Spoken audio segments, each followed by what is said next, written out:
அழைக்கிறான் Madhavan.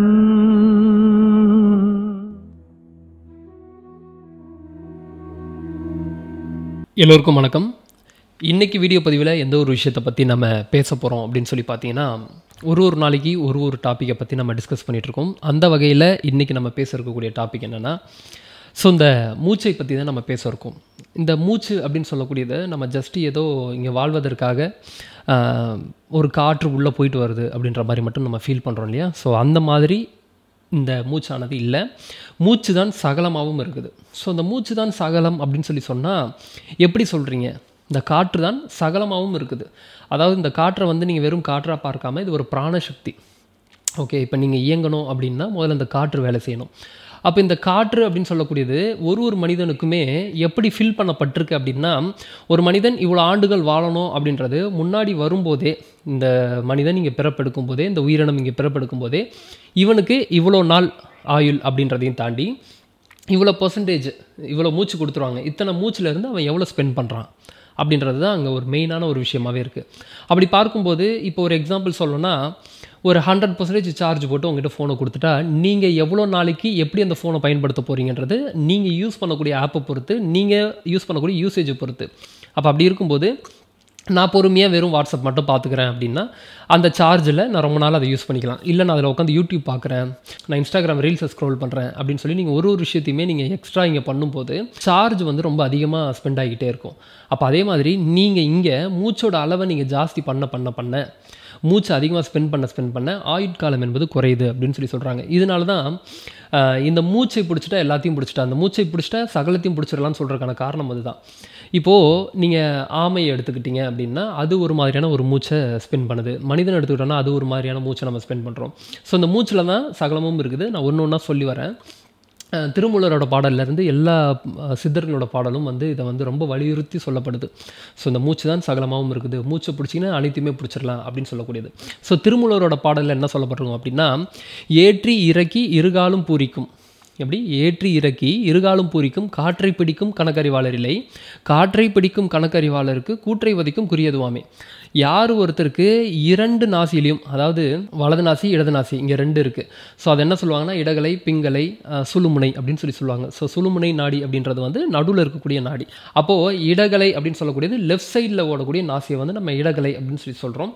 Right சைடில் ஓடக்கூடிய நாசியை நம்ம என்ன சொல்லுவோம் அப்படின்னு சொல்லி பார்த்தீங்கன்னா பிங்கலை அப்படின்னு சொல்லுவோம். வலது சைடு ஓடக்கூடிய நாசி இடது சைடு ஓடக்கூடிய நாசி ஓடும்போது என்ன மாதிரியான விஷயங்கள் இங்கே இருக்கும் அப்படின்னு சொல்லி பார்த்தீங்கன்னா, ஒருத்தருக்கு ஒரு மாதிரியான ஒரு மாற்றங்கள் அவங்களோட ஓடக்கூடிய மூச்சை பொறுத்து அமையும். அதனால தான் காலையில் எழுந்த உடனே என்ன மாதிரியான மூச்சு உங்களுக்கு ஓடுதுன்னு சொல்லி கவனிங்க அப்படின்னு சொல்லுவாங்க. அப்போது ரைட் சைடு மூச்சு ஓடுது, ரைட் சைடு நாசி ஓடுது அப்படின்னா அவங்களுக்கு ரொம்ப கோபம் ஜாஸ்தியாக வரும். ஒரு இடத்துக்கு நீங்கள் போகிறீங்க அப்படின்னா எந்த மாதிரியான மூச்சு ஓடணுன்ற கணக்கு இருக்குது. இடது சைடு ஓடும்போது அவங்க ரொம்ப அமைதியாக இருப்பாங்க. இந்த மாதிரி ஒரு விஷயமும் அங்கே அந்த மூச்சை பொறுத்து தான் அமையுது. இப்போது சில நேரத்தில் சில பேர் பார்த்திங்கன்னா ரொம்ப டென்ஷனாக இருப்பான். மூச்சை ஏற்றியாக இருக்குது, பொறுமையாக உட்காரு அப்படின்னு சொன்னால் மூச்சை ஏற்றியாக இருக்கும்போது அவனோட டென்ஷன் குறைஞ்சிரும். அப்போ மூச்சுக்கும் மனதிற்கும் நம்மளோட உடம்புல இருக்கக்கூடிய ஒரு ஆர்கன்ஸுக்குமே தொடர்பு இருக்குது. அப்போ இந்த மூச்சு தான் சகலமாகவும் இருக்குது. அதனால தான் என்ன சொல்லுவாங்கன்னா, இந்த மூச்சு தான் சகலமாகவும் இருக்குது அப்படின்னும் போது, ஏற்றி இறக்கி இருகாலும் பூரிக்கும் காற்றை பிடிக்கும் கணக்கறிவாளர் இல்லை. யாரும் இல்லை, பிடிக்கிறதுக்கு தெரியல. காற்றை பிடிக்கும் கணக்கறிவாளருக்கு, காற்றை பிடிக்கக்கூடிய கணக்கறிவாளருக்கு கூற்றை வதிக்கும் குறியதுவாமே. அப்போ இந்த மூச்சை பிடிச்சி இந்த இரண்டு நாசியில் ஓடக்கூடிய அளவிற்கு யார் ஒருவன் பண்ணுறானோ அவன் தான் எந்த நிலைக்கு உயர்றான்னா, யமனையே எட்டு வதைக்கிற அளவுக்கான ஒரு நிலைக்கு உயர்றாங்களாம். அடுத்து நான் அப்புறம் வரேன் போ, இப்போ என்னால் வர முடியாதுன்னு சொல்லி யமனையே எட்டி வதைக்கலான்னு சொல்லி திருமூலர் அவரோட பாடலில் மென்ஷன் பண்ணுறாரு. இந்த மாதிரி சிவவாக்கியரோட பாடலில் என்ன மென்ஷன் பண்ணியிருக்கிறார் அப்படின்னா, மூலமான மூச்சதில் மூச்சறிந்து விட்ட பின் நாளும் முன்னில் ஒரு நாட்டமாகி நாட்டிடில் பாலனாகி நீடலாம் பரபிரம்மமாகலாம் ஆழம் உண்ட கண்டர் ஆணை அம்மை ஆணை உண்மையே அப்படின்னு சொல்கிறார். கீழே இருக்கக்கூடிய அந்த பிராணசக்தியானது, மூலாதாரத்தில் இருக்கக்கூடிய அந்த பிராணசக்தியானது சரியான முறையில் இயக்கும்போது அவன் நீண்ட நாளாக அவனால் வாழ முடியும், அந்த பரபிரம்மமாகவே அவன் மாறிடுவான் அப்படின்னு சொல்லப்படுது. அப்போ மூச்சு தான் இங்கே சகலமாகவும் இருக்குது பாருங்கள். நம்ம ஸ்கூலில் நம்ம சிம்பிளாக எடுத்துக்கிட்டோன்னா கூட, ஸ்கூலில் ஒரு 45 மினிட்ஸ்க்கு ஒன்ஸ் நம்மளோட பீரியட் சேஞ்ச் பண்ணுவாங்க. ஏன் அந்த 45 மினிட்ஸ்க்கு ஒன்ஸ் அந்த பீரியட் சேஞ்ச் பண்ணுறாங்கன்னா, 45 மினிட்ஸ்க்கு ஒன்ஸ் இந்த வலது அண்ட் இடதுன்னு சொல்லி மாறி ஓடிக்கிட்டே இருக்குது. ஸோ இந்த வலது இடதுன்னு சொல்லி அந்த மூச்சு மாறி மாறி ஓடும்போது அந்த மாறக்கூடிய அந்த ஒரு செகண்டில் வந்து பார்த்திங்கன்னா சுழுமுனையில் ஓடும். இதை என்ன பண்ணுவாங்கன்னா பயிற்சி பண்ணி சுழுமுனையிலேயே ஓட்ட ஆரம்பிப்பாங்க. இப்போ அந்த சுழுமுனையிலேயே ஓட்ட ஆரம்பிக்கிறதும் இந்த 2 நாசியிலையும் போகிறதும் இது ரெண்டுமே உயர்ந்த நிலையில் சொல்லப்படுது. இப்போ நம்ம நார்மலான மக்களுக்கு எப்படி ஓடும் அப்படின்னா ஒரு 45 மினிட்ஸ் இல்லை 1 hour. இப்போ ஒரு சிறிய வயதாக இருக்கிறாங்கன்னா ஒரு 45 மினிட்ஸ்க்கு இந்த நாசிலையும் அடுத்த 45 மினிட்ஸ்க்கு இந்த நாசிலையும் மாறி மாறி ஓடும். இப்போ இதை மாற்றிக்கணும் அப்படின்னா நம்மளே மாற்றிக்க முடியும். இப்போ இந்த நாசியில் ஓடக்கூடிய மூச்சை இந்த நாசிக்கு மாற்றணும் அப்படின்னா என்னால் மாற்றிக்க முடியும். நான் காலை இப்படி தூக்கி போட்டு உட்காரதோ, இல்லை எப்படி நான் காலை இப்படி தூக்கி போட்டு உட்காரதோ, இல்லை கையை நான் இப்படி முட்டு கொடுத்து உட்காரதோ, இல்லை இந்த கையை இப்படி நான் முட்டு கொடுத்து உட்காரதோ, இந்த மாதிரி நான் பண்ணும்போது இந்த மூச்சை எனக்கு ரைட் சைடு ஓடக்கூடிய மூச்சை என்னால் லெஃப்ட் சைடு திருப்பிக்க முடியும். அது ஏன் திருப்புறாங்க அப்படின்னா ஒரு ஓடக்கூடிய மூச்சு ஒரு சைடு ஓடக்கூடிய மூச்சு ஒரு விதமான ஒரு மாற்றத்தை உடம்புலையும் சரி மனத அளவிலையும் சரி தருது. அப்போ இதை மாற்றிக்க முடியும். ஸோ இப்போ நீங்கள் நினச்சிட்டு இருக்கீங்களா உங்களோட மூக்கின் வழியாக 2 நாசியின் வழியாகி மூச்சு போகுதுன்னு சொல்லி நினைக்கிறீங்களா? அது அப்படி போல. நீங்கள் வேணால் கவனித்து பாருங்கள். ஒரு சைடு தான் உங்களுக்கு மூச்சு போகும். ஒன்ஸ் இப்போ இப்போயே நீங்கள் இமீடியட்டாக கூட செக் பண்ணி பார்க்கலாம். ஒரு சைடு அடைச்சிட்டு மூச்சை இழுத்துட்டு விட்டு பாருங்கள், ஒரு மாதிரி அடைப்பு மாதிரி இருக்கும். இன்னொரு சைடு ரொம்ப ஃப்ரீயாக போகும். அடுத்து திரும்ப டெஸ்ட் பண்ணி பாருங்கள் வேறு ஒரு டைமில். இந்த சைடு ஃப்ரீயாக, எந்த சைடு இப்போ உங்களுக்கு கொஞ்சம் நேரத்துக்கு முன்னாடி அடைப்பு இருந்ததோ அதுக்கப்புறம் கொஞ்சம் நேரம் கழிச்சு பார்த்தீங்கன்னா அந்த சைடு ஃப்ரீயாக இருக்கும், இந்த சைடு அடைப்பு ஏற்பட்டுரும். ஸோ என்னென்னா இங்கே மாறி மாறி போயிட்டு வந்துட்டு இருக்குது அந்த மூச்சு. ஒரு வாட்டி வந்து வலது சைட்லேயும் ஒரு வாட்டி இடது சைட்லேயும் இப்படி மாறி மாறி போகிறதுனால மனிதனோட எண்ணமும் மாறி மாறி போயிட்டே இருக்குது. அப்போது இன்னும் இதையும் தாண்டி என்ன பண்ணுறான் மனிதன் அப்படின்னு சொல்லி பார்த்தோன்னா, நான் முன்னாடியே சொன்ன மாதிரி நம்ம எப்படி இந்த ஃபோனில் போட்டு கொடுத்த சார்ஜை நம்ம அதிகமாக ஸ்பெண்ட் பண்ணுறோமோ, எப்படி நம்மளுக்கு பிடிச்சி வைக்க தெரியலையோ அதே மாதிரி தான் நம்மளுக்கு மூச்சுலேயும் பிடிச்சி வைக்க தெரியல. அப்போ அதிகமான மூச்சை நம்ம ஸ்பெண்ட் பண்ணுறோம். இதனால தான் வள்ளல் பெருமான் என்ன சொல்லுவார் அப்படின்னா, தூங்கும் போதும் சரி, செக்ஸ் வச்சுக்கும் போதும் சரி, கோபப்படும் போதும் சரி, இந்த மாதிரி போராமை குணம் வரும்போதும் சரி, இந்த மாதிரியான சில விஷயங்களில் உங்களோட மூச்சு அதிகமாக ஸ்பெண்ட் ஆகுது அப்படின்றதுனால செக்ஸ் அதிகமாக வச்சுக்கூடாதுன்னு சொல்லி சொல்கிறாங்க. தூங்குறதுல அதிகமான மூச்சு போகுது, ஸோ அதிகமாக தூங்க வேண்டாம், அளவாக தூங்குங்க அப்படின்னு சொல்லி சொல்கிறாங்க. ஸோ இதில் நீங்கள் அதிகமாக ஸ்பெண்ட் பண்ணக்கூடியதுனால உங்களுக்கு இந்த ஆயுட்காலம் என்பது குறையுது. அப்போ இந்த மூச்சை நான் பிடிச்சி வச்சேன்னா என்னோட ஆயுட்காலம் அதிகரிக்குமா அப்படின்னா எஸ், அதிகரிக்கும். ஸோ எந்தெந்த உயிரினம்லாம் எந்தெந்த அளவில் சுவாசிக்குது அப்படின்னு சொல்லி ஒரு கணக்கு எடுத்திருக்கேன், நீங்கள் பாருங்கள். ஸோ ஒரு முறை, அதாவது ஒரு மனிதன் ஒரு நிமிடத்திற்கு 15 முறை அவன் வந்து சுவாசிக்கிறான் அப்படின்னா அவனோட சராசரி ஆயுட்காலம் என்பது 100 ஆண்டுகள். ஸோ ஆமை எவ்வளோ நாள் சுவாசிக்குது அப்படின்னா 150 to 300 வருஷம் வாழுது. அது எவ்வளோ நேரம் சுவாசிக்கும் அப்படின்னா ஒரு நிமிடத்திற்கு 5 முறை தான் சுவாசிக்குது. அப்போ நல்லா கவனிங்க, ஆமை கிட்டத்தட்ட ஒரு 150 to 300 ஆண்டுகள் வாழ முடிகிறதுக்கான காரணம் என்னென்னா அதோட மூச்சுன்றது வந்து ரொம்ப கம்மியான அளவில் அது ஸ்பெண்ட் பண்ணுது. அப்போ பாம்பு 8 முறை, ஒரு நிமிஷத்துக்கு 8 முறை ஸ்பெண்ட் பண்ணுது. ஸோ அது வந்து 30 ஆண்டுகள் வாழுது. யானை 12 முறை 90 ஆண்டுகள் வரைக்கும் வாழுது. இதெல்லாம் சராசரியான கணக்கு. குதிரை 19 முறை மூச்சு அது ஸ்பெண்ட் பண்ணுது. ஸோ 50 ஆண்டுகள் வாழுது.